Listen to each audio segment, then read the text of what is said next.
بسم الله الرحمن الرحيم وما علينا إلا البلاغ والصلاة والسلام على أشرف المرسلين وعلى آله وصحبه أجمعين أما بعد رب اغفر لي ولوالدي وللمسلمين ಗೌರವಾನ್ವಿತರೇ, ವೇದಿಕೆಯಲ್ಲಿ ಆಸೀನರಾದ ಸಕಲ ಗೌರವಗಳಿಗೂ ಅರ್ಹರಾದ ಗಣ್ಯಾತಿ ಗಣ್ಯರೇ, ಸಮಾನ ವಯಸ್ಕರು ಮತ್ತು ಮನಸ್ಕರಾದ ಯುವಕರೇ, ಈ ನಾಡಿನ ಹಿರಿಯರೇ, ಸರ್ವಧರ್ಮೀಯ ಮತ ಬಾಂಧವರೇ, ಲೋಕಾನುಗ್ರಹಿ ಪೈಗಂಬರ್ ಮೊಹಮ್ಮದ್ ಮುಸ್ತಫಾ ಸಲ್ಲಲ್ಲಾಹು ಅಲೈಹಿ ವಸಲ್ಲಮರ ಜನ್ಮದಿನಾಚರಣೆಯನ್ನು ಅತ್ಯಂತ ವಿಜೃಂಭಣೆಯಿಂದ ದಕ್ಷಿಣ ಕನ್ನಡ ಜಿಲ್ಲಾ ಯುವಜನ ಪರಿಷತ್ ಮತ್ತು ಈದ್ ಮಿಲಾದ್ ಸಮಿತಿ ಪುತ್ತೂರು ಬಹಳ ಅಚ್ಚುಕಟ್ಟಾಗಿ ನಡೆಸಿದೆ ಎಂಬುದರಲ್ಲಿ ಎರಡು ಮಾತಿಲ್ಲ. ಮೊದಲನೇದಾಗಿ ಈ ಕಾರ್ಯಕ್ರಮದ ಆಯೋಜಕರನ್ನು ನಾನು ಶ್ಲಾಘಿಸ್ತಾ ಇದ್ದೇನೆ. ಈ ಒಂದು ಬೃಹತ್ ನಗರದಲ್ಲಿ, ದಕ್ಷಿಣ ಕನ್ನಡ ಜಿಲ್ಲೆಗೆ ಸಂಬಂಧಿಸಿದಂತೆ ಅತ್ಯಂತ ವಿಶಾಲವಾದ ನಗರದಲ್ಲಿ ಈ ರೀತಿ ಎಲ್ಲರ ಭಾವನೆಗಳನ್ನು ಗೌರವಿಸುತ್ತಾ, ಯಾರ ಭಾವನೆಗಳಿಗೂ ಘಾಸಿ ಉಂಟು ಮಾಡದೆ ಈ ರೀತಿ ಬೃಹತ್ತಾದ ರ್ಯಾಲಿಯನ್ನು ಆಯೋಜಿಸುವುದು ಸುಲಭದ ಕೆಲಸವಲ್ಲ. ಅದು ಕೂಡ ಇತ್ತೀಚಿನ ಬೆಳವಣಿಗೆಯಲ್ಲಿ ತುಂಬಾ ಕ್ಲಿಷ್ಟಕರವಾದ ವಿಚಾರವೂ ಕೂಡ ಆಗಿರುವುದರಿಂದ ಈ ವಿಚಾರಕ್ಕೆ ಸಂಬಂಧಿಸಿದಂತೆ ನನ್ನೆಲ್ಲಾ ನಿಯಮ ಪಾಲಕರಾದ ಆರಕ್ಷಕ ವಿಭಾಗದ ಪೊಲೀಸ್ ಅಧಿಕಾರಿಗಳಿಗೆ ಒಂದು ಬಿಗ್ ಸೆಲ್ಯೂಟ್ ಅನ್ನು ನಿಮಗೆ ನೀಡ್ತಾ ಇದ್ದೇನೆ. ಈ ಸಮಾಜದಲ್ಲಿ ಬೇಕಿರುವುದು ಶಾಂತಿ, ಸೌಹಾರ್ದತೆ. ಅದಕ್ಕೆ ಬೇಕಾಗಿ ಆಗಿದೆ ಈದ್ ಮಿಲಾದುಗಳು, ಗಣೇಶ ಚತುರ್ಥಿಗಳು. ಸಮಾಜದ ಶಾಂತಿಯನ್ನು, ಸೌಹಾರ್ದತೆಯನ್ನು ಕದಡುವುದಾದರೆ ಅಂತಹ ಕಾರ್ಯಾಚರಣೆಗಳು ನಮಗೆ ಅಗತ್ಯವಿಲ್ಲ ಎಂಬುದನ್ನು ಇಂತಹ ಬೃಹತ್ ರ್ಯಾಲಿಗಳು, ಸಮ್ಮೇಳನಗಳು, ಸಂಗಮಗಳು ನಮಗೆ ನೀಡ್ತಾ ಇದೆ. ಪ್ರೀತಿಯ ಮಿತ್ರರೇ, ಪೈಗಂಬರ್ ಸಲ್ಲಲ್ಲಾಹು ಅಲೈಹಿ ವಸಲ್ಲಮರು 1499 ವರ್ಷದ ಮೊದಲು ಮಕ್ಕಾ ಎಂಬ ಆ ಪ್ರದೇಶದಲ್ಲಿ ಬೆಳೆದು ಇಂದು ಜಗತ್ತಿನಾದ್ಯಂತ ಅವರನ್ನು ಸ್ಮರಿಸಲ್ಪಡ್ತಾ ಇದೆ ಎಂದರೆ ಒಂದೇ ಒಂದು ಕಾರಣ. ಅದು ಕರುಣೆ ಮಾತ್ರವಾಗಿತ್ತು, ಅದು ಮಮತೆ ಮಾತ್ರವಾಗಿತ್ತು, ಮಾನವೀಯತೆ ಮಾತ್ರವಾಗಿತ್ತು. ಇಂದು ಜಗತ್ತಿನಲ್ಲಿ ಎಷ್ಟೋ ಆದರ್ಶ ಪುರುಷರು ಎಲ್ಲರೂ ಕೂಡ ಇತಿಹಾಸಗಳಲ್ಲಿ ಕಳೆದು ಹೋದರು. ಅವರ ಬಗ್ಗೆ ಚರ್ಚಿಸುವಂತಹ ಸಂದರ್ಭದಲ್ಲಿ ವಿಮರ್ಶೆಗಳಿದೆ, ಟೀಕೆಗಳಿದೆ. ಅವರು ಇದ್ದಾರೋ ಇಲ್ಲವೋ, ಅವರ ಅಸ್ತಿತ್ವದ ಇದೆಯೋ ಇಲ್ಲವೋ ಎಂಬುದರ ಬಗ್ಗೆ ಚರ್ಚೆ ಇದೆ. ಆದರೆ ಪೈಗಂಬರ್ ಸಲ್ಲಲ್ಲಾಹು ಅಲೈಹಿ ವಸಲ್ಲಮರೆಂಬ ಆದರ್ಶ ಪುರುಷನ ಬಗ್ಗೆ ಚರ್ಚಿಸುವಂತಹ ಸಂದರ್ಭದಲ್ಲಿ ಟೀಕಾಕಾರರು ಕೂಡ ಪೈಗಂಬರ್ ಸಲ್ಲಲ್ಲಾಹು ಅಲೈಹಿ ವಸಲ್ಲಮರೆಂಬ ಮುಹಮ್ಮದ್ ಎಂಬ ಒಬ್ಬ ವ್ಯಕ್ತಿ ಮಕ್ಕಾದ ಮಣ್ಣಲ್ಲಿ ಬದುಕಿದ್ದರು, ಬಾಳಿದ್ದರು ಎಂಬ ಸತ್ಯವನ್ನು ಒಪ್ಪಿಕೊಂಡೇ ಟೀಕೆ ಮಾಡ್ತಾ ಇದ್ದಾರೆ ಎಂಬ ಪ್ರಮುಖ ಅಂಶವನ್ನು ನಾವು ಅರ್ಥ ಮಾಡಿಕೊಳ್ಬೇಕು. ನಮಗೆ ಹಲವಾರು ಆದರ್ಶ ಪುರುಷಗಳನ್ನು ಗೊತ್ತಿದೆ, ಮಾದರಿಯುತ ನಾಯಕರನ್ನು ಗೊತ್ತಿದೆ. ಅವರ ಸಾರ್ವಜನಿಕ ವೇದಿಕೆಯ ಚಿತ್ರಗಳು ನಮ್ಮಲ್ಲಿದೆಯೇ ಹೊರತು, ಅದರ ವಿವರಣೆಗಳು ನಮ್ಮಲ್ಲಿದೆಯೇ ಹೊರತು, ಅವರ ದಾಂಪತ್ಯ ಜೀವನದ, ಅವರ ವೈಯಕ್ತಿಕ ಜೀವನದ ವಿಚಾರಗಳು ನಮಗೆ ತಿಳಿದಿಲ್ಲ. ಯಾಕೆಂದರೆ ಊರಿಗೆ ಉಪಕಾರಿಯಾದವನು ಮನೆಗೆ ಮಾರಿಯಾಗಿರಬಹುದು. ಆದರೆ ಇದರಲ್ಲೂ ಕೂಡ ಪೈಗಂಬರ್ ಸಲ್ಲಲ್ಲಾಹು ಅಲೈಹಿ ವಸಲ್ಲಮರು ವಿಭಿನ್ನವಾಗಿದ್ದಾರೆ. ಇದು ಕೇವಲ ಅವಕಾಶವಾದವಲ್ಲ ಪ್ರೀತಿಯ ಸಹೋದರರೇ. ಪೈಗಂಬರ್ ಸಲ್ಲಲ್ಲಾಹು ಅಲೈಹಿ ವಸಲ್ಲಮರ ಚಲನೆ, ನಿಶ್ಚಲನೆ, ಕ್ರಿಯೆ, ನಿಷ್ಕ್ರಿಯೆ, ಮಾತು, ಮೌನಾನುವಾದಗಳೆಲ್ಲವೂ ಕೂಡ ಚರಿತ್ರ ಪುಟಗಳಲ್ಲಿ ದಾಖಲಾಗಿದೆ.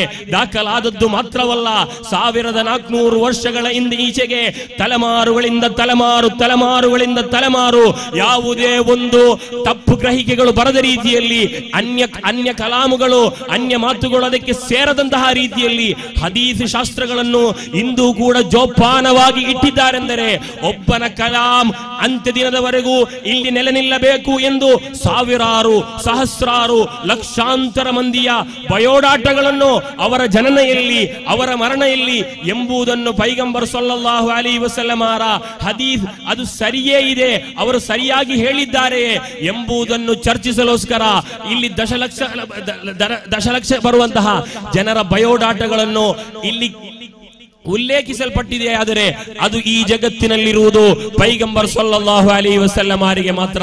ಇದು ಪೈಗಂಬರ್ ಸಲ್ಲಲ್ಲಾಹು ಅಲೈಹಿ ವಸಲ್ಲಂ ಅವರ ವಿಶೇಷತೆ. ನನ್ನ ಕರ್ತವ್ಯ ಉದ್ಘಾಟನೆ, ಅದಕ್ಕೆ ನಾ ಬರ್ತಾ ಇದ್ದೇನೆ. ಮತ್ತೊಂದು ವಿಶೇಷತೆ ಇದೆ ಪೈಗಂಬರ್ ಸಲ್ಲಲ್ಲಾಹು ಅಲೈಹಿ ವಸಲ್ಲಂ ಅವರದ್ದು, ಅಲ್ ನಬಿಯುಲ್ ಉಮ್ಮಿ. ಪೈಗಂಬರ್ ಸಲ್ಲಲ್ಲಾಹು ಅಲೈಹಿ ವಸಲ್ಲಂ ಅವರನ್ನು ಕುರ್ಆನ್ ಪರಿಚಯಿಸುವುದು ನಿರಕ್ಷರಿ ಎಂದಾಗಿದೆ. ನಮಗೆ ಸಂಬಂಧಿಸಿದ ಕೊರತೆಯಾದರೆ ಪೈಗಂಬರ್ ಸಲ್ಲಲ್ಲಾಹು ಅಲೈಹಿ ವಸಲ್ಲಂ ಅವರಿಗೆ ಅದು ಕೂಡ ವಿಶೇಷತೆಯಾಗಿ ಮಾರ್ಪಾಡುವಂತದ್ದಾಗಿದೆ. ಏಕೆಂದರೆ ಇದನ್ನು ಅತ್ಯಂತ ನಾಜೂಕಾಗಿ ನಮಗೆ ಹೇಳಬೇಕಾದಂತಹ ಸಂದರ್ಭದಲ್ಲಿ ಇದ್ದೇವೆ. ಪೈಗಂಬರ್ ಸಲ್ಲಲ್ಲಾಹು ಅಲೈಹಿ ವಸಲ್ಲಂ ಅವರಿಗೆ ಅರಬಿಯಲ್ಲಿ 2-3 PhD ಗಳಿದ್ದರೆ, ಅರಬಿಯಲ್ಲಿ ಪಿಜಿಗಳಿದ್ದರೆ, ಖಂಡಿತವಾಗಿಯೂ ಕೂಡ ಈ ಕುರ್ಆನ್ ಎಂಬ ಮಹತ್ತಾದ ಗ್ರಂಥವನ್ನು ಪೈಗಂಬರ್ ಸಲ್ಲಲ್ಲಾಹು ಅಲೈಹಿ ವಸಲ್ಲಂ ಅವರು ಅವತೀರ್ಣಗೊಳಿಸಿದ್ದರೆ, ಅದನ್ನು ಪೈಗಂಬರ್ ಹೇಳಿದ್ದರೆ, ಖಂಡಿತವಾಗಿಯೂ ಕೂಡ ಅವರ ಕಲಿಕೆಯಿಂದ, ಅವರ ಅರಬಿ ಜ್ಞಾನದಿಂದ ಇದನ್ನು ಉಂಟು ಮಾಡಿದ್ದಾರೆ ಎಂದು ಅಂತ್ಯ ದಿನದವರೆಗೆ ಬರುವಂತಹ ವಿಮರ್ಶನಾಕಾರರು, ಟೀಕಾಕಾರರು ಹೇಳಬಹುದು ಎಂಬ ನೆಲೆಗಟ್ಟಿನಲ್ಲಿ ಪೈಗಂಬರ್ ಸಲ್ಲಲ್ಲಾಹು ಅಲೈಹಿ ವಸಲ್ಲಂ ಅವರನ್ನು ಅಲ್ಲಾಹು ನಿರಕ್ಷರಿಯಾಗಿಟ್ಟ. ನಾನೊಂದು ಮಾತನ್ನು ಹೇಳಬಯಸ್ತಾ ಇದ್ದೇನೆ.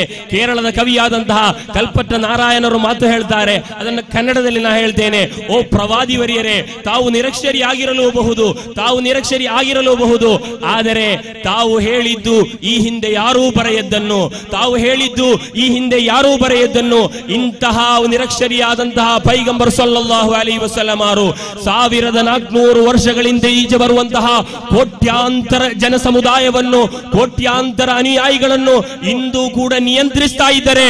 ಜಗತ್ತಿನಲ್ಲಿ ಇಂತಹ ಅರ್ಹವಾದ ಒಂದು ವ್ಯಕ್ತಿ ಇದ್ದರೆ ಅದು ಪೈಗಂಬರ್ ಸಲ್ಲಲ್ಲಾಹು ಅಲೈಹಿ ವಸಲ್ಲಂ ಅವರು ಮಾತ್ರ. ಇದು ಅವಕಾಶವಾದವಲ್ಲ.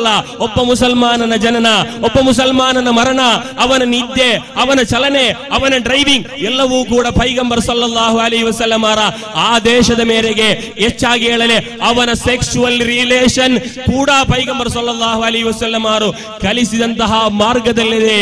ಇಂತಹ ಒಂದು ಅರ್ಹತೆ ಈ ಜಗತ್ತಿನಲ್ಲಿ ಆದರ್ಶ ಪುರುಷರ ಸಾಲಿನಲ್ಲಿ ಪೈಗಂಬರ್ ಸಲ್ಲಲ್ಲಾಹು ಅಲೈಹಿ ವಸಲ್ಲಂ ಅವರಿಗೆ ಮಾತ್ರ ಇದೆ. ಖಗೋಳ ಶಾಸ್ತ್ರಜ್ಞರಾದಂತಹ ಮೈಕೆಲ್ ಹಚರ್ಡ್ ತನ್ನ 100 ಪ್ರಭಾವಿ ವ್ಯಕ್ತಿಗಳ ಸಾಲಿನಲ್ಲಿ 1ನೇ ಸ್ಥಾನವನ್ನು ಪೈಗಂಬರ್ ಸಲ್ಲಲ್ಲಾಹು ಅಲೈಹಿ ವಸಲ್ಲಂ ಅವರಿಗೆ ಕೊಟ್ಟಾಗ ವಾರ್ತಾ ಸಮ್ಮೇಳನದಲ್ಲಿ ಅವರೊಂದಿಗೆ ಕೇಳುವುದಿದೆ, ನೀವು ಆರಾಧಿಸುವ ನಿಮ್ಮ ದೇವರಾದಂತಹ ಯೇಸು ಕ್ರಿಸ್ತನಿಗೆ 2ನೇ ಸ್ಥಾನ ಕೊಟ್ಟು ಪೈಗಂಬರ್ ಮುಹಮ್ಮದ್ ಸಲ್ಲಲ್ಲಾಹು ಅಲೈಹಿ ವಸಲ್ಲಂ ಅವರಿಗೆ ಯಾತಕ್ಕಾಗಿ ನೀವು 1ನೇ ಸ್ಥಾನವನ್ನು ಕೊಟ್ಟಿದ್ದೀರಿ ಎನ್ನುವಾಗ ಅವರು ವಾರ್ತಾ ಸಮ್ಮೇಳನದಲ್ಲಿ ಒಂದು ಉತ್ತರಿಸುವ ಉತ್ತರವಿದೆ.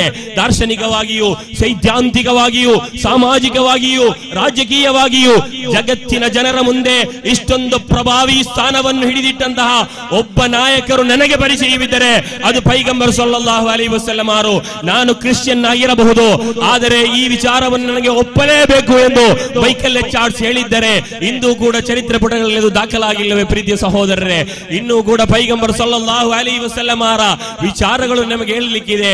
ಅಂದು ಪೈಗಂಬರ್ ಸಲ್ಲಲ್ಲಾಹು ಅಲೈಹಿ ವಸಲ್ಲಂ ಅವರು ಮಕ್ಕಾದಲ್ಲಿ ಜನಿಸುವಂತಹ ಸಂದರ್ಭದಲ್ಲಿ ಆ ಮಕ್ಕಾವನ್ನು ದ ಡಾರ್ಕ್ ಏಜ್, ಕಪ್ಪು ಯುಗ, ಕಗ್ಗತ್ತಲು ಯುಗ ಎಂದು ಕರೆಯಲಾಗಿತ್ತು. 23 ವರ್ಷದ ಪ್ರಬೋಧನೆ, ಕೇವಲ 23 ವರ್ಷದ ಅಧ್ಯಯನ. ಅಸ್ಹಾಬಿ ಕನ್ನುಜೂಮ್ ಫಬಿ ಅಯ್ಯಿಂ ಇಹ್ತದೈತುಂ ಇಹ್ತದೈತುಂ. ಹೆಣ್ಣು ಹೊಣ್ಣು ಮಣ್ಣಿಗಾಗಿ ಮಾತ್ರ ಬದುಕಿದ್ದಂತಹ, ತಾನುಟ್ಟಿಸಿದ ಮಗಳನ್ನು ಕೊಲ್ಲಲು ಯಾವುದೇ ಹಿಂಜರಿಯದಂತಹ ಸಮುದಾಯದ ಮುಂದೆ ಪೈಗಂಬರ್ ಸಲ್ಲಲ್ಲಾಹು ಅಲೈಹಿ ವಸಲ್ಲಂ ಅವರ ಬೋಧನೆಯ ಬಳಿಕ 23 ವರ್ಷಗಳಿದು ಹೇಳುವ ಮಾತಿದೆ, ಅಸ್ಹಾಬಿ ಕನ್ನುಜೂಮ್ ಫಬಿ ಅಯ್ಯಿಂ ಇಹ್ತದೈತುಂ ಇಹ್ತದೈತುಂ. ನನ್ನ ಸಹಾಬಾಗಳು, ನನ್ನ ಅನುಯಾಯಿಗಳು, ನೀವು ಡಾರ್ಕ್ ಏಜ್ ಎಂದು ಕರೆಯುತ್ತಿರುವ ಜನತೆ, ನೀವು ಕಪ್ಪು ಯುಗದಲ್ಲಿ ಬಳಲಿದವರು, ಬಾಳಿದವರು ಎಂದು ಕರೆಯುತ್ತಿದ್ದ ಜನತೆ, ಕನ್ನುಜೂಮ್ ಅವರೀಗ ನಕ್ಷತ್ರ ಸಮಾನರು. ಫಬಿ ಅಯ್ಯಿಂ ಇಹ್ತದೈತುಂ ಇಹ್ತದೈತುಂ. ನಿಮಗೆ ಯಾರಾದರೂ, ನಿಮ್ಮಲ್ಲಿ ಯಾರಾದರೂ ಒಬ್ಬ ಅವರನ್ನು ಹಿಂಬಾಲಿಸುವುದಾದರೆ ನಿಮಗೆ ಸ್ವರ್ಗ ಪ್ರಾಪ್ತಿಯಾಗಲಿದೆ, ನೀವು ಸತ್ಪಥದಲ್ಲಿದ್ದೀರಿ ಎಂದು ಘೋಷಣೆ ಹೊರಡಿಸಲು ಈ ಜಗತ್ತಿನ ಯಾರಿಗಾದರೊಬ್ಬರು ಸಾಧ್ಯವಾಗಿದ್ದರೆ ಅದು ಪೈಗಂಬರ್ ಸಲ್ಲಲ್ಲಾಹು ಅಲೈಹಿ ವಸಲ್ಲಂ ಅವರು ಮಾತ್ರ. ನಿಮ್ಗೆ ಗೊತ್ತಿರಬಹುದು, ಆ ಸಂದರ್ಭದಲ್ಲಿ ಅಲ್ಲಿ ಯಹೂದಿಗಳಿದ್ರು, ಕ್ರಿಶ್ಚಿಯನಿಗಳಿದ್ರು, ಅವರ ಮಿಷನರಿಗಳಿತ್ತು. ಈ ಮಿಷನರಿಗಳಿಗೆ ಅಲ್ಲಿ ಬದಲಾವಣೆಯನ್ನು ತರಲು ಸಾಧ್ಯವಾಗಿಲ್ಲ. ಬದಲಾವಣೆಯನ್ನು ತರಲು ಸಾಧ್ಯವಾದದ್ದು ಮಮತೆ ರಸೂಲುಲ್ಲಾಹಿ ಸಲ್ಲಲ್ಲಾಹು ಅಲೈಹಿ ವಸಲ್ಲಂ, ಕರುಣೆಯ ರಸೂಲುಲ್ಲಾಹಿ ಸ್ವಲ್ಲಲ್ಲಾಹು ಅಲೈಹಿ ವಸಲ್ಲಂ ಅವರಿಂದ ಮಾತ್ರವಾಗಿದ್ದು ಪ್ರೀತಿಯ ಸಹೋದರರೇ, ಆ ಜನತೆಗೆ ಬದುಕು ಹಕ್ಕನ್ನು ಕೊಟ್ಟದ್ದು ಪೈಗಂಬರ್ ಸಲ್ಲಲ್ಲಾಹು ಅಲೈಹಿ ವಸಲ್ಲಂ ಅವರು. ಹೆತ್ತದ್ದು ಹೆಣ್ಣಾದರೆ ಮಣ್ಣಲ್ಲಿ ಹೂಳುವಂತಹ ಜನ ಸಮುದಾಯದ ಮುಂದೆ ಪೈಗಂಬರ್ ಸಲ್ಲಲ್ಲಾಹು ಅಲೈಹಿ ವಸಲ್ಲಂ ಅವರು ಹೇಳಿದ್ರು, ಖೈರು ಮತಾಯಿ ದುನ್ಯಾ ಅಲ್ ಮರ್ಅತು ಸಾಲಿಹಾ, ಈ ಜಗತ್ತಿನ ಅತ್ಯಂತ ಬೆಲೆಬಾಳುವ ವಸ್ತು ಸದ್ಗುಣವಂತೆಯಾದ ಸುಶೀಲೆಯಾದ ಮಹಿಳೆಯಾಗಿದ್ದಾರೆ ಎಂದು ಹೇಳಿಕೊಡುವ ಮೂಲಕ ಅಲ್ ಜನ್ನತು ತಹತ ಅಕ್ದಾಮಿಲ್ ಉಮ್ಮಹಾತ್, ಸ್ವರ್ಗ ಇರುವುದು ತಾಯಿಯ ಕಾಲ್ಪಾದದಡಿ ಎಂದು ಹೇಳಿಕೊಡುವುದರ ಮೂಲಕ ಪಿತ್ರಾರ್ಜಿತ ಸ್ವತ್ತಿನಲ್ಲಿ ನಮ್ಮ ಸಂವಿಧಾನದ 1955ರ ತಿದ್ದುಪಡಿಯ ನಂತರ ಹೆಣ್ಣಿಗೆ ಪಿತ್ರಾರ್ಜಿತ ಸ್ವತ್ತಿನಲ್ಲಿ ವಾರಿಸು ಸ್ವತ್ತಿನಲ್ಲಿ ಅವಕಾಶ ಕಲ್ಪಿಸುವುದಾದರೆ ಪೈಗಂಬರ್ ಸಲ್ಲಲ್ಲಾಹು ಅಲೈಹಿ ವಸಲ್ಲಂ ಅವರು ಹೆಂಡತಿಗೆ, ಮಕ್ಕಳಿಗೆ, ಸಹೋದರಿಗೆ, ತಾಯಿಗೆ, ಅಜ್ಜಿಗೆ ಒಬ್ಬ ಮನುಷ್ಯನ ಸ್ವತ್ತಿನಿಂದ ಇಂತಿಷ್ಟು ಭಾಗ ಇದೆ ಎಂದು ಅಂದು ಮಹಿಳೆಯರಿಗೆ ಸ್ವತ್ತಿನ ಅವಕಾಶವನ್ನು ಕೊಟ್ಟು ಅವರನ್ನು ಮಹಿಳಾ ಸಬಲೀಕರಣವನ್ನು ಮಾಡಿದ ಜಗತ್ನಾಯಕ ಪೈಗಂಬರ್ ಸಲ್ಲಲ್ಲಾಹು ಅಲೈಹಿ ವಸಲ್ಲಂ ಅವರು. ಪೈಗಂಬರ್ ಸಲ್ಲಲ್ಲಾಹು ಅಲೈಹಿ ವಸಲ್ಲಂ ಅವರನ್ನು ಇಂದು ಕೂಡ ಈ ಜಗತ್ತಿನ ಕೋಟ್ಯಾಂತರ ಮುಸಲ್ಮಾನರು ಅಂಗೀಕರಿಸಿ ಬದುಕುವುದು ಕೇವಲ ನಮ್ಮ ಆಧ್ಯಾತ್ಮಿಕ ನಾಯಕರಾದಕ್ಕಲ್ಲ, ರಾಜಕೀಯವಾಗಿಯೂ ಸಾಮಾಜಿಕವಾಗಿಯೂ ಒಬ್ಬ ಮನುಷ್ಯನು ಯಾವ ರೀತಿ ಬದುಕಬೇಕು ಎಂಬುದನ್ನು ಸಂಪೂರ್ಣವಾಗಿ ಕಲಿಸಿಕೊಟ್ಟ ನೇತಾರರಾಗಿದ್ದಾರೆ ಪೈಗಂಬರ್ ಸಲ್ಲಲ್ಲಾಹು ಅಲೈಹಿ ವಸಲ್ಲಂ ಅವರು. ಕ್ಯಾಸ್ಟಿಸಂ, ಪರಸ್ಪರ ಜಾತಿ ಹೆಸರಿನಲ್ಲಿ ಪರಸ್ಪರ ಮೇಲು ಕೀಳು ಎಂಬ ಭಾವನೆಯಿಂದ ಬದುಕುತ್ತಿದ್ದ ಆ ಮಕ್ಕಾದ ಜನತೆಯೊಂದಿಗೆ ಪೈಗಂಬರ್ ಸಲ್ಲಲ್ಲಾಹು ಅಲೈಹಿ ವಸಲ್ಲಂ ಅವರು ಪ್ರಾಯೋಗಿಕವಾದ ಪ್ರಬೋಧನೆಯನ್ನು ನಡೆಸಿದ್ದಾರೆ. ಕರಿಯರಾದಂತಹ ಬಿಲಾಲ್ ಇಬ್ನ್ ರಬಾಹ್ ರಲಿಯಲ್ಲಾಹು ಅನ್ಹು, ಬಿಳಿಯರಾದಂತಹ ಸಲ್ಮಾನುಲ್ ಫಾರಿಸ್ ರಲಿಯಲ್ಲಾಹು ಅನ್ಹುರನ್ನು ಒಂದೇ ತಟ್ಟೆಯಲ್ಲಿ ಕುಳ್ಳಿರಿಸಿ ಊಟ ಮಾಡುವುದರ ಮೂಲಕ, ಊಟ ಮಾಡಿಸುವ ಮೂಲಕ ಜಗತ್ತಿಗೆ ಒಂದು ಸಂದೇಶವನ್ನು ರವಾನೆ ಮಾಡುತ್ತಾರೆ. ಇನ್ನ ಅಕ್ರಮಕುಂ ಇಂದಲ್ಲಾಹಿ ಅತ್ಕಾಕುಂ, ಇನ್ನ ಅಕ್ರಮಕುಂ ಇಂದಲ್ಲಾಹಿ ಅತ್ಕಾಕುಂ. ಬಿಳಿಯೋ ಕರಿಯೋ ಧನಿಕನೋ ಬಡವನೋ ಇಲ್ಲಿ ವ್ಯತ್ಯಾಸಗಳಿಲ್ಲ, ವ್ಯತ್ಯಾಸಗಳಿರುವುದು ನಿಮ್ಮೊಳಗಿನ ದೈವ ಭಕ್ತಿಯಿಂದ ಮಾತ್ರ. ಇಲ್ಲಿ ಯಾರಾದರೂ ಒಬ್ಬರು ಅಲ್ಲಾಹನ ಬಳಿ ಉನ್ನತವಾದ ಸ್ಥಾನವನ್ನು ಕಲ್ಪಿಸಿದರೆ ಮಾತ್ರ ಅವನಿಲ್ಲಿ ಗೌರವಕ್ಕೆ ಅರ್ಹನೆ ಎಂದು ಪೈಗಂಬರ್ ಸಲ್ಲಲ್ಲಾಹು ಅಲೈಹಿ ವಸಲ್ಲಂ ಅವರು ಕಲಿಸಿಕೊಡುವುದರ ಮೂಲಕ ಕುಲ್ಲುಕುಂ ಆದಂ ಆದಂ ಮಿನ್ ತುರಾಬ್, ಎಲ್ಲರೂ ಮಣ್ಣಿನಿಂದ, ಆದ್ದರಿಂದ ಕರಿಯರಿಗೆ ಸ್ಥಾನವಿಲ್ಲ, ಬಿಳಿಯರಿಗೆ ಸ್ಥಾನವಿಲ್ಲ, ಧನಿಕನಿಗೆ ಸ್ಥಾನವಿಲ್ಲ, ಅಲ್ಲಾಹನ ಮುಂದೆ ಎಲ್ಲರೂ ಕೂಡ ಸಮಾನರು ಎಂಬ ಸಮಾನತೆಯ ಸಂದೇಶವನ್ನು ಪೈಗಂಬರ್ ಸಲ್ಲಲ್ಲಾಹು ಅಲೈಹಿ ವಸಲ್ಲಂ ಅವರು ಹೇಳುವುದಿದೆ. ಮಹಿಳೆಯರ ಸ್ವಾತಂತ್ರ್ಯ ವಿಚಾರದಲ್ಲಿ ಇಸ್ಲಾಂ ಅನ್ನು ಟೀಕೆ ಮಾಡುವ ಟೀಕೆಕಾರರು ಹೇರಾಳವಾಗಿದ್ದಾರೆ. ಒಂದು ಮಾತನ್ನು ಹೇಳಬಯಸ್ತಾ ಇದ್ದೇನೆ, ಸ್ತ್ರೀ ಪುರುಷ ಸಮಾನತೆಯನ್ನು ಒಪ್ಪಿದ ಬುದ್ಧಿವಂತರು ಯಾರು? ಬೌದ್ಧಿಕವಾಗಿ ಬೆಳೆದವರಲ್ಲಿ ಸ್ತ್ರೀ ಪುರುಷ ಸಮಾನತೆಯನ್ನು ಒಪ್ಪಿದವರು ಯಾರು? ಶಾರೀರಿಕವಾಗಿಯೂ ಮೆಂಟಲಿ ಫಿಸಿಕಲಿ ಸ್ತ್ರೀ ಪುರುಷ ಸಂಪೂರ್ಣವಾಗಿ ಭಿನ್ನರು. ಸ್ತ್ರೀಗೆ ಅವಳದ್ದೇ ಆದ ಸ್ಥಾನವಿದೆ, ಅವಳದ್ದೇ ಆದ ಕ್ಷೇತ್ರದಲ್ಲಿ ಸ್ತ್ರೀ ಶ್ರೇಷ್ಠಳು, ಪುರುಷನಿಗೆ ಅವನದ್ದೇ ಆದ ಸ್ಥಾನಮಾನವಿದೆ, ಅವನದ್ದೇ ಆದ ಕ್ಷೇತ್ರದಲ್ಲಿ ಪುರುಷನು ಕೂಡ ಶ್ರೇಷ್ಠನು. ಇಂದು ಜಗತ್ತಿನಾದ್ಯಂತ ನಡೆಯುವಂತಹ ಒಲಿಂಪಿಕ್ ಒಕ್ಕೂಟಗಳಿದೆ, ಒಲಿಂಪಿಕ್ ಒಕ್ಕೂಟಗಳಲ್ಲಿ ಪುರುಷರು ಮತ್ತು ಸ್ತ್ರೀಯರು ಜೊತೆಯಾಗಿ ಆಡುವುದಿಲ್ಲ. ಯಾಕಾಗಿ? ಈ ಜಗತ್ತಿಗೆ ಗೊತ್ತಿದೆ ಸ್ತ್ರೀ ಪುರುಷರು ಸಮಾನರಲ್ಲ, ಸ್ತ್ರೀ ಪುರುಷರು ಸಮಾನರಲ್ಲ. ಸ್ತ್ರೀಗೆ ಅವರದೇ ಆದ ಅರ್ಹತೆಗಳಿದೆ, ಪುರುಷನಿಗೆ ಅವರದೇ ಆದ ಅರ್ಹತೆಗಳಿದೆ. ಅದನ್ನು ಕಲ್ಪಿಸುವುದಾಗಿದ್ದು ಪೈಗಂಬರ್ ಸಲ್ಲಲ್ಲಾಹು ಅಲೈಹಿ ವಸಲ್ಲಂ ಅವರ ಕೆಲಸ. ಅದನ್ನವರು ಮಾಡಿ ಮುಗಿಸಿದ್ದರು ಮಾತ್ರವಲ್ಲ, ಜಗತ್ತಿನಾದ್ಯಂತ ಬರುವ ಅನುಯಾಯಿಗಳಿಗೆ ಕಲಿಸಿಕೊಟ್ಟರು ಎಂಬ ಮಹತ್ವವಾದ ಅಂಶವನ್ನು ನಾವು ಅರ್ಥ ಮಾಡಿಕೊಳ್ಳಬೇಕು. ಪ್ರೀತಿಯ ಸಹೋದರರೇ, ನಮಗೆ ಸೌಹಾರ್ದಯುತ ಬದುಕಬೇಕು, ಸೌಹಾರ್ದಯುತ ಬಾಳಬೇಕು. ಇದು ಭಾರತ, ಇದು ಹಿಂದೂಗಳ ರಾಷ್ಟ್ರವಲ್ಲ, ಮುಸಲ್ಮಾನ ರಾಷ್ಟ್ರವಲ್ಲ, ಕ್ರಿಶ್ಚಿಯನ್ನರ ರಾಷ್ಟ್ರವಲ್ಲ, ಇದು ಭಾರತೀಯರಿಗೆ ಸೇರಬೇಕಾದಂತಹ ರಾಷ್ಟ್ರ. ರಾಷ್ಟ್ರಕವಿ ಅಲ್ಲಾಮಾ ಇಕ್ಬಾಲ್ ಹೇಳುವ ಮಾತಿದೆ, ಪೈಗಂಬರ್ ಸಲ್ಲಲ್ಲಾಹು ಅಲೈಹಿ ವಸಲ್ಲಂ ಅವರ ಸೌಹಾರ್ದದ ಸಂದೇಶಗಳನ್ನು ನಾನು ಹೇಳಬಯಸ್ತಾ ಇದ್ದೇನೆ. ಅದಕ್ಕಿಂತ ಮುಂಚಿತವಾಗಿ ರಾಷ್ಟ್ರಕವಿ ಅಲ್ಲಾಮಾ ಇಕ್ಬಾಲ್ ಮಾತು ಇದೆ, ಯುನಾನ್ ಮಸ್ರಮ ರೋಮಾ ಸಬ್ಮಿಟ್ ಆಯಾ ಜಹಾನ್ ಸೆ ಅಬ್ ತಕ್ ಮಗರ್ ಹೇ ಬಾಕಿ ನಾಮೋ ನಿಶಾನ್ ಹಮಾರ ಹಮಾರ. ಈ ಭಾರತವನ್ನು ಆಳಿದರಲ್ಲಿ ಮೊಘಲರಿದ್ದಾರೆ, ಡಚ್ಚರಿದ್ದಾರೆ, ಪೋರ್ಚುಗೀಸರಿದ್ದಾರೆ. 800 ವರ್ಷಗಳ ಕಾಲ ಆಳಿದಂತಹ ಮೊಘಲರಿಂದ ಈ ಭಾರತವನ್ನು ಮುಸ್ಲಿಂ ರಾಷ್ಟ್ರ ಮಾಡಲು ಸಾಧ್ಯವಾಗಲಿಲ್ಲ. ಸರ್ವಸಜ್ಜಿತರಿಯಾಗಿ ಈ ಭಾರತವನ್ನು ಆಳಿದಂತಹ ಕ್ರಿಶ್ಚಿಯನ್ನರಾದ ಬ್ರಿಟಿಷರಿಂದ ಈ ಭಾರತವನ್ನು ಕ್ರಿಶ್ಚಿಯನ್ ರಾಷ್ಟ್ರ ಮಾಡಲು ಸಾಧ್ಯವಾಗಲಿಲ್ಲ. ಮೌರ್ಯರಿಂದ, ಚೋಳರಿಂದ, ಗುಪ್ತರಿಂದ, ಚಾಳುಕ್ಯರಿಂದ ಈ ಭಾರತವನ್ನು ಹಿಂದೂ ರಾಷ್ಟ್ರ ಮಾಡಲು ಸಾಧ್ಯವಿಲ್ಲ. ಇದು ಭಾರತೀಯರ ರಾಷ್ಟ್ರ, ವಿವಿಧತೆಯಲ್ಲಿ ಏಕತೆ, ಯುನಿಟಿ ಇನ್ ಡೈವರ್ಸಿಟಿ. ಅದು ಭಾರತದ ಸೌಂದರ್ಯ. ಅದು ನಷ್ಟ ಹೊಂದಿದರೆ ಭಾರತ ಇಲ್ಲವಾಗುತ್ತದೆ, ಅದು ಇಲ್ಲವಾದರೆ ಭಾರತ ಶೂನ್ಯವಾಗುತ್ತದೆ. ಪ್ರೀತಿಯ ಸಹೋದರರೇ, ಇಲ್ಲಿ ಪ್ರತಿಯೊಬ್ಬನಿಗೂ ಕೂಡ ಅವನವನ ಹಕ್ಕಿದೆ. ಈ ಮಾತನ್ನು ಯಾತಕ್ಕೆ ಹೇಳಬಯಸ್ತಾ ಇದ್ದೇನೆಂದರೆ, ಇತ್ತೀಚೆಗೆ ಬಂದಂತಹ 2024ರ ವಕ್ಫ್ ಅಮೆಂಡ್ಮೆಂಟ್, ಅದರ ವಿರುದ್ಧ ನಾವು ಹೋರಾಡಬೇಕಾಗ್ತದೆ. ಇಲ್ಲಿ ಮುಸಲ್ಮಾನಿಗೆ ಸಿಗಬೇಕಾದಂತಹ ಹಕ್ಕು ಭಾರತದ ನೆಲದಲ್ಲಿ ಸೌಮ್ಯಯುತವಾದ ಹೋರಾಟ, ಅದು ಕೂಡ ಯಾರು ಕೂಡ ಮರೆಯಬಾರದು. ಸೌಮ್ಯ ತಪ್ಪಿ ಈ ಭಾರತದ ಸಂವಿಧಾನವನ್ನು ತಪ್ಪಿ ನಮಗೆ ಹೋರಾಟವಿಲ್ಲ. ಒಂದು ಕೈಯಲ್ಲಿ ಭಾರತದ ಸಂವಿಧಾನವನ್ನು, ಮತ್ತೊಂದು ಕೈಯಲ್ಲಿ ಪರಿಶುದ್ಧವಾದ ಕುರ್ಆನ್ ಅನ್ನು, ಪವಿತ್ರ ಕುರ್ಆನ್ ಅನ್ನು ಹಿಡಿದು ಜೀವಿಸುವ ಇಂಡಿಯನ್ ಮುಸಲ್ಮಾನರು ನಾವು. ಕೇವಲ ಭಾರತೀಯರಲ್ಲ, ಭಾರತೀಯ ಮುಸಲ್ಮಾನರು. ಕೇವಲ ಮುಸಲ್ಮಾನರಲ್ಲ, ಭಾರತೀಯ ಮುಸಲ್ಮಾನರು. ಇದು ಅರ್ಥ ಮಾಡಿಕೊಳ್ಳಬೇಕು. ಈ ಅಮೆಂಡ್ಮೆಂಟ್ ಆಕ್ಟ್ ನಲ್ಲಿ ಮುಸಲ್ಮಾನರ ವಕ್ಫಿನಲ್ಲಿ ಮುಸಲ್ಮಾನರೇತರರು ಆದರೂ ಯಾಕೆ, ಮುಸಲ್ಮಾನರ ಖಾಸಗಿ ವ್ಯವಸ್ಥೆಗಳಲ್ಲಿ ಮುಸಲ್ಮಾನೇತರರಿಗೆ ಯಾತಕ್ಕಾಗಿ ಅವಕಾಶ? ಇದು ಯಾವುದರ ಹುನ್ನಾರ? ಇಲ್ಲಿ ಬೇರೆ ಮತೀಯರಿಗೆ ದತ್ತಿ ಇಲಾಖೆಗಳಿದೆ, ಮುಜರಾಯಿ ಇಲಾಖೆಗಳಿದೆ, ಅಲ್ಲೆಲ್ಲೂ ಕೂಡ ಮುಸಲ್ಮಾನರಿಗೆ ಸ್ಥಾನಮಾನ ಬೇಕಿಲ್ಲ. ಈ ಬೆಳವಣಿಗೆ ನಡೆಯುವಂತಹ ಸಂದರ್ಭದಲ್ಲಿ ಪೈಗಂಬರ್ ಸಲ್ಲಲ್ಲಾಹು ಅಲೈಹಿ ವಸಲ್ಲಂ ಅವರು ಕಲಿಸಿಕೊಟ್ಟ ಸಂದೇಶವು ಕುರ್ಆನ್ ಹೇಳುತ್ತದೆ, ಶಾವಿರುಹುಂ ಫಿಲ್ ಅಮ್ರ್. ಒಬ್ಬ ನಾಯಕನಾದವನು ತನ್ನ ಅನುಯಾಯಿಗಳೊಂದಿಗೆ, ಈ ಪ್ರಜಾಪ್ರಭುತ್ವ ರಾಷ್ಟ್ರದಲ್ಲಿ ಪ್ರಭುವಾದವನು ಪ್ರಜೆಗಳೊಂದಿಗೆ ಯಾವೊಂದು ಕಾರ್ಯದಲ್ಲಿ ಸಮಾಲೋಚಿಸದೆ ನೇರವಾಗಿ ತೀರ್ಮಾನಗಳನ್ನು ಕೈಗೊಳ್ತಾನೋ ಖಂಡಿತವಾಗಿಯೂ ಕೂಡ ಅದು ನಾಶದ ಕಡೆಗೆ ತಲುಪಲಿದೆ. ಆದ್ದರಿಂದ ಸಿಎಎ ಸೋತ ಭಾರತದಲ್ಲಿ ವಕ್ಫ್ ಅಮೆಂಡ್ಮೆಂಟ್ ಕೂಡಲು ಸೋಲಲಿದೆ ಎಂಬ ಆಶಾವಾದವನ್ನು, ಅಭಿಲಾಷೆಯನ್ನು ವ್ಯಕ್ತಪಡಿಸುತ್ತಾ ಪೈಗಂಬರ್ ಸಲ್ಲಲ್ಲಾಹು ಅಲೈಹಿ ವಸಲ್ಲಂ ಅವರು ಬಹುತ್ವದ ಸಮಾಜದಲ್ಲಿ ಬದುಕಿದವರು, ಬಹುಸ್ವರ ಸಮಾಜದಲ್ಲಿ ಬದುಕಿದವರು. ಅಲ್ಲಿ ಕೂಡ ಯಹೂದಿಗಳಿದ್ದರು, ಅಲ್ಲಿ ಕೂಡ ಕ್ರಿಶ್ಚಿಯನ್ನರಿದ್ದರು. ಆಗ ಪೈಗಂಬರ್ ಸಲ್ಲಲ್ಲಾಹು ಅಲೈಹಿ ವಸಲ್ಲಂ ಅವರು ಹೊರತರುವ ಒಂದು ಕಾನ್ಸ್ಟಿಟ್ಯೂಷನ್ ಇದೆ, ಮದೀನಿಯನ್ ಕಾನ್ಸ್ಟಿಟ್ಯೂಷನ್ ಅಥವಾ ಬುನೂದುಲ್ ಮದೀನಾ ಎಂದು ಕರೆಯುವ ಮದೀನಾ. ಆ ಕಾನ್ಸ್ಟಿಟ್ಯೂಷನ್ ನ ಆರಂಭಗೆ ಈ ರೀತಿ ಇದೆ, ಲಿಲ್ ಯಹೂದಿ ದೀನುಹುಂ ವಲಿಲ್ ಮುಸ್ಲಿಮೀನ ದೀನುಹುಂ. ಮುಸಲ್ಮಾನರಿಗೆ ಅವರ ಧರ್ಮವನ್ನು ಅನುಸರಿಸಿ ಬದುಕುವ ಹಕ್ಕಿದೆ, ಯಹೂದಿಗಳಿಗೆ ಅವರ ಧರ್ಮವನ್ನು ಅನುಸರಿಸಿ ಬದುಕುವ ಹಕ್ಕಿದೆ ಎಂದು ಜಗತ್ತಿನ ಮುಂದೆ ಕಾನ್ಸ್ಟಿಟ್ಯೂಷನ್ ಗಳನ್ನು, ಸಂವಿಧಾನಗಳನ್ನು ರಚಿಸಿ ತೋರಿಸಿದಂತಹ ಪೈಗಂಬರ್ ಸಲ್ಲಲ್ಲಾಹು ಅಲೈಹಿ ವಸಲ್ಲಂ ಅವರು ಸೌಹಾರ್ದ ಬದುಕಿನ, ಸೌಹಾರ್ದ ಭಾರತದ ಸಾಕ್ಷಿಗಳಾಗಿ, ಉದಾಹರಣೆಗಳಾಗಿ, ಮಾದರಿಯಾಗಿ ಇನ್ನೂ ಕೂಡ ಬದುಕ್ತಾ ಇದ್ದಾರೆ. ನನ್ನ ಮಾತನ್ನು ಕೊನೆಗೊಳಿಸ್ತಾ ಇದ್ದಾನೆ. ಕೊನೆಯದಾಗಿ ಪೈಗಂಬರ್ ಸಲ್ಲಲ್ಲಾಹು ಅಲೈಹಿ ವಸಲ್ಲಂ ಅವರು ಯುದ್ಧೋತ್ಸಾಹಿ, ಯುದ್ಧದಾಹಿ ಎಂದು ಚಿತ್ರೀಕರಿಸುವ, ವ್ಯಾಖ್ಯಾನಿಸುವ ಹಲವಾರು ಬರಹಗಳು, ಹಲವಾರು ವಿಮರ್ಶನೆಗಳು, ಹಲವಾರು ಭಾಷಣಗಳು ನಾವು ಕೇಳ್ತಾ ಇದ್ದೇವೆ.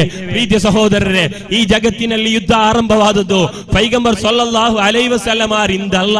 13 ವರ್ಷಗಳ ಕಾಲ ಮಕ್ಕಾದಲ್ಲಿ ಸ್ವಂತ ಊರಿನಲ್ಲಿ ಶತ್ರುಗಳ ಉಪಟಳವನ್ನು ತಾಳಲಾರದೆ ಮಕ್ಕ ಬಿಟ್ಟು ಮದೀನಾ ಹೋದಂತಹ ಸಂದರ್ಭದಲ್ಲೂ ಕೂಡ, ಅಲ್ಲೂ ಕೂಡ ಸಹಿಸಲಾಗದ ಅಸಾಧ್ಯ ನೋವನ್ನು ನೀಡಿದಂತಹ ಸಂದರ್ಭದಲ್ಲಿ 70 ಬಾರಿ ಯುದ್ಧವನ್ನು ನಿರಾಕರಿಸಿದ ಕುರ್ಆನ್, ಉದಿನ ಲಿಲ್ಲದೀನ ಯುಕಾತಿಲೂನ ಬಿಅನ್ನಹುಂ ದುಲಿಮು. ಆಕ್ರಮಿಸಲ್ಪಟ್ಟ ಜನತೆಗೆ ಇನ್ನು ಪ್ರತಿರೋಧಿಸಲು ಅವಕಾಶವಿದೆ. ಇದು ನಾವು ಅತ್ಯಂತ ಅಡಿಗೆರೆ ಹಾಕಿ ಅರ್ಥ ಮಾಡಿಕೊಳ್ಳಬೇಕಾದಂತಹ ವಿಚಾರ.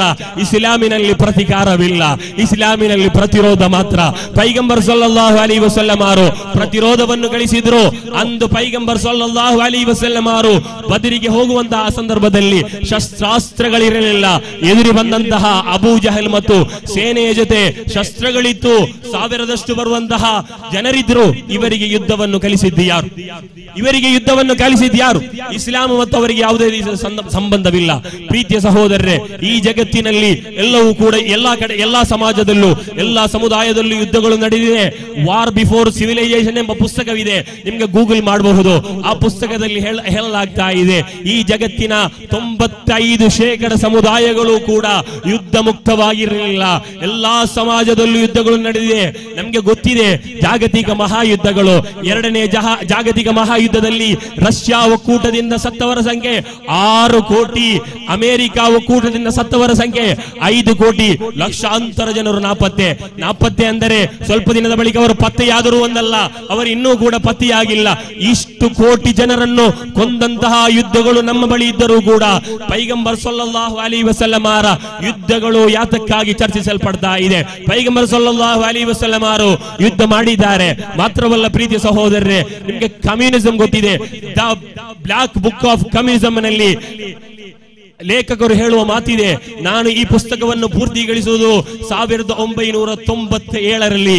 1997ರ ಹೊತ್ತಿಗೆ ನನ್ನ ಬಳಿ ಇರುವ ಅಧಿಕೃತ ದಾಖಲೆಗಳ ಪ್ರಕಾರ 9 94 ದಶಲಕ್ಷ ಜನರನ್ನು ಈ ಕಮ್ಯುನಿಸಂ ಹೆಸರಿನಲ್ಲಿ ಕೊಲ್ಲಲಾಗಿದೆ ಎಂದು ಬರೆಯುವಾಗ ಈ ಕಮ್ಯುನಿಸಂ ಮತ್ತು ಇಸ್ಲಾಮಿಗೆ ಯಾವುದೇ ಸಂಬಂಧ? ಯಾವ ಸಂಬಂಧವೂ ಇಲ್ಲ. ಪ್ರೀತಿಯ ಸಹೋದರರೇ, ಎಲ್ಲಾ ಸಮುದಾಯದಲ್ಲೂ ಯುದ್ಧಗಳು ನಡೆದಿದೆ. ನಿಮ್ಗೆ ಗೊತ್ತಿರಬಹುದು, ಸನಾತನ ಧರ್ಮವಾದಂತಹ ಹಿಂದೂ ಧರ್ಮದಲ್ಲಿ ಕುಂತಿ ಪುತ್ರನಾದ ಪಾರ್ಥನಾದ ಅರ್ಜುನನು ತನ್ನ ಸಹೋದರರೊಂದಿಗೆ ಯುದ್ಧ ಮಾಡಲೊಲ್ಲದೆ ತೇರಿನಲ್ಲಿ ಸಾರಥಿ ಅಥವಾ ಕುದುರೆಯಲ್ಲಿ ಕುಳಿತಿರುವಂತಹ ಸಂದರ್ಭದಲ್ಲಿ ಒಂದು ವಿಭಾಗ ನಂಬುವಂತಹ ಪೂರ್ಣಾವತಾರನಾದಂತಹ ಶ್ರೀಕೃಷ್ಣ ಬಂದು ಹೇಳುವ ಮಾತಿದೆ, ಯದೋಹ ಪ್ರಾಪ್ಸಿ ಸ್ವರ್ಗಂ, ನೀನು ಯುದ್ಧ ಮಾಡುವುದಾದರೆ ಖಂಡಿತವಾಗಿಯೂ ಕೂಡ ನಿನಗೆ ಸ್ವರ್ಗ ಲಭಿಸಲಿದೆ. ನೀನು ಯುದ್ಧ ಮಾಡಿ ನೀವು ಶಹೀದಾಗುವುದಾದರೆ, ಯುದ್ಧದಲ್ಲಿ ಮಡಿಯುವುದಾದರೆ ಖಂಡಿತವಾಗಿಯೂ ಕೂಡ ನಿನಗೆ ಸ್ವರ್ಗ ಲಭಿಸಲಿದೆ. ಅಥವಾ ನೀನು ಯುದ್ಧದಲ್ಲಿ ಗೆಲ್ಲುವುದಾದರೆ ಈ ರಾಜ್ಯಭಾರ ನಿನಗೆ ಲಭಿಸಲಿದೆ, ಈ ರಾಜ್ಯವನ್ನು ನೀನು ಆಳಲಿದ್ದೀನಿ. ಇಂತಹ ಯುದ್ಧಗಳು ಚರಿತ್ರೆಗಳು ನಡೆದಿದೆ. ಅದು ಅಹಿಂಸೆಯ ಪರವಾಗಿದ್ದರೆ, ಹಿಂಸೆಯ ವಿರುದ್ಧವಾಗಿದ್ದರೆ ಪೈಗಂಬರ್ ಸಲ್ಲಲ್ಲಾಹು ಅಲೈಹಿ ವಸಲ್ಲಂ ಅವರ ಯುದ್ಧ ಮಾತ್ರ ಯಾತಕ್ಕಾಗಿ ಚರ್ಚಿಸಲ್ಪಡ್ತಾ ಇದೆ. ಪೈಗಂಬರ್ ಸಲ್ಲಲ್ಲಾಹು ಅಲೈಹಿ ವಸಲ್ಲಂ ಅವರು ಪ್ರತ್ಯಕ್ಷ ಮತ್ತು ಪರೋಕ್ಷವಾಗಿ 80ರಷ್ಟು ಯುದ್ಧ ಮಾಡಿದ್ದಾರೆ. ಅದರಲ್ಲಿ ಮಡಿದವರ ಸಂಖ್ಯೆ ಎಷ್ಟು ಗೊತ್ತೇ? 1018 ಮಾತ್ರ. ಪೈಗಂಬರ್ ಸಲ್ಲಲ್ಲಾಹು ಅಲೈಹಿ ವಸಲ್ಲಂ ಅವರು ಯುದ್ಧಗಳಲ್ಲಿ ಬದಲಾವಣೆಯನ್ನು ತಂದರು, ನೀತಿಗಳನ್ನು ಬೋಧಿಸಿದರು, ಮಾದರಿಯುತವಾದ ಸೈನಿಕ ಕಾರ್ಯಾಚರಣೆಯನ್ನು ಮಾಡಿದರು. ಅಬೂಬಕರ್ ಸಿದ್ದೀಕ್ ರಲಿಯಲ್ಲಾಹು ಅನ್ಹು, ಇಸ್ಲಾಮಿನ ರಿಪಬ್ಲಿಕ್ಕಿನ ಮೊದಲನೇ ಖಲೀಫರಾದಂತಹ ಅಬೂಬಕರ್ ಸಿದ್ದೀಕ್ ರಲಿಯಲ್ಲಾಹು ಅನ್ಹು ಹೇಳುವ ಮಾತು ಇದೆ, ಲಾ ತಖ್ತುಲು ತಿಫ್ಲನ್ ಸಗೀರನ್ ವಲಾ ಕಬೀರನ್ ವಲಾ ಇಮ್ರಾಅತನ್. ಯಾವೊಂದು ಮಹಿಳೆಗೂ, ಯಾವೊಂದು ಹೆಣ್ಣಿಗೂ, ಯಾವೊಂದು ಅಪ್ರಾಪ್ತ ಮಗುವಿಗೂ, ಯಾವೊಂದು ವೃದ್ಧರಿಗೂ ಕೂಡ ಈ ಯುದ್ಧದಲ್ಲಿ ಘಾಸಿಗೊಳಿಸಬೇಡಿ. ನೀವು ಅಲ್ಲಿರುವಂತಹ ಖರ್ಜೂರ ತೋಟಗಳನ್ನು ನಾಶಪಡಿಸಬೇಡಿ, ಅಲ್ಲಿನ ಪರಿಸರವನ್ನು ನಾಶಪಡಿಸಬೇಡಿ. ನಿಮ್ಮಿಂದ ಹೋರಾಡಲು ಬರುವವರೊಂದಿಗೆ ಪ್ರತಿರೋಧವನ್ನು ಮಾತ್ರ ಒಡ್ಡಿರಿ ಎಂಬ ಅತ್ಯಂತ ಉತ್ತಮವಾದ ಯುದ್ಧ ನೀತಿಯನ್ನು ಈ ಜಗತ್ತಿನ ಮುಂದೆ ಕಲಿಸಿದಂತಹ ಪೈಗಂಬರ್ ಸಲ್ಲಲ್ಲಾಹು ಅಲೈಹಿ ವಸಲ್ಲಂ ಅವರು ಮತ್ತು ಅನುಯಾಯಿಗಳು ನಮ್ಮ ಮುಂದೆ ಬದುಕಿರುವಾಗ ಖಂಡಿತವಾಗಿಯೂ ಕೂಡ ಇಸ್ಲಾಮನ್ನು ಟೀಕಿಸಲು ಸಾಧ್ಯವಿಲ್ಲ. ನಾನಿಲ್ಲಿ ಹಲವಾರು ವಿಷಯಗಳನ್ನು ಹೇಳಿದ್ದು ನಿಮಗೆ ಅರ್ಥ ಮಾಡಲೋಸ್ಕರ ಮಾತ್ರವಾಗಿದೆ. ಯಾವೊಂದು ಸಮುದಾಯವನ್ನು ಟೀಕಿಸುವ ಅಲ್ಪಷ್ಟು ಇರಾದೆ ಇಲ್ಲದಿರುವುದರಿಂದ ಕೊನೆಯದಾಗಿ ಒಂದು ಮಾತು ನನಗೆ ಹೇಳಲಿಕ್ಕಿದೆ. ಪೈಗಂಬರ್ ಸಲ್ಲಲ್ಲಾಹು ಅಲೈಹಿ ವಸಲ್ಲಂ ಅವರು ಇನ್ನೂ ಕೂಡ ನಮ್ಮಲ್ಲಿ ಬದುಕಿದ್ದಾರೆ. ಅದು ಅವರ ಆಶಯದ ಮೂಲಕ. ಈ ಪುತ್ತೂರು ಮಹಾನಗರದ ಜನತೆಯೊಂದಿಗೆ ನನಗೆ ಹೇಳಲಿಕ್ಕಿದೆ, ಸರ್ವಮತ ಬಾಂಧವರೊಂದಿಗೆ ನಾ ಹೇಳಲಿಕ್ಕಿದೆ. ಇಂದು ಬೆಳಿಗ್ಗೆ ನಾನೊಂದು ಕಡೆ ಆ ವಿಚಾರವನ್ನು ಹೇಳಿದೆ.